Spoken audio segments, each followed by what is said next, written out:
సిగ్గుందా జీడిగింజ అంటే నల్లగున్న నాకేం సిగ్గు అన్నట్టే ఉన్నదట. కారు పార్టీ లీడర్ కమ్ మాజీ మంత్రి కల్వకుంట్ల తారక రామారావు అలియాస్ కేటీఆర్ సారు మాటలు వింటుంటే అగో ఇప్పుడు అంతగానం ఆయనేమో అంత సిగ్గు తక్కువ మాటలు మాట్లాడిండే బాలన్న అంటారా?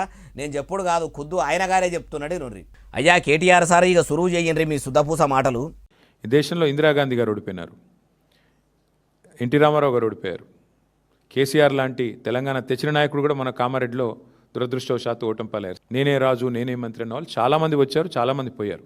కానీ దేశం అట్లే ఉంది, ప్రజల చైతన్యం అట్లే ఉంది. చైతన్యాన్ని తక్కువ అంచనా వేసిన వాళ్ళు ఎవరైనా కూడా గాలికి పోతారు భవిష్యత్తులో. అంత ఎగురం ఉన్న మీరు మరి మొన్నటిదాకా మున్సిపాలిటీ ఎన్నికల్లో ఆగితిరా? నేనే రాజు నేనే మంత్రి అన్నట్టు ఎచ్చులకు పోయింది మీరు కాదా? ఇప్పుడు తట్టు దాకినాక బట్ట కట్టినట్టు చేస్తే ఏమొస్తుంది?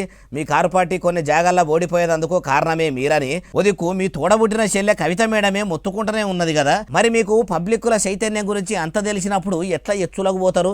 తప్పైంది. 10 ఏళ్ల ఏలువల్ల పబ్లిక్లు ఆగం చేసినాం, బంగారు తెలంగాణకు బాటలు వేస్తామని ఫామ్ హౌజులకు బాటలు వేసుకున్నాము, పైకం పాడు చేసినామని పబ్లిక్లో ఒప్పుకొని ఈ తేప మున్సిపల్ ఎన్నికల్లో మా లీడర్లు మంచోళ్ళు అయితేనే ఓట్లేయాలని కాళ్ళు చేతులు పట్టుకొని చెప్పి క్యాండిడేట్ను చూడకుండ్రి, గులాబీ కండువాను చూసి ఓటేయండ్రి, అభ్యర్థిని కాదు కారు పార్టీ పెబ్బ కేసీఆర్ సార్ను యాది చేసుకొని ఓటేయండ్రని అంటిరి.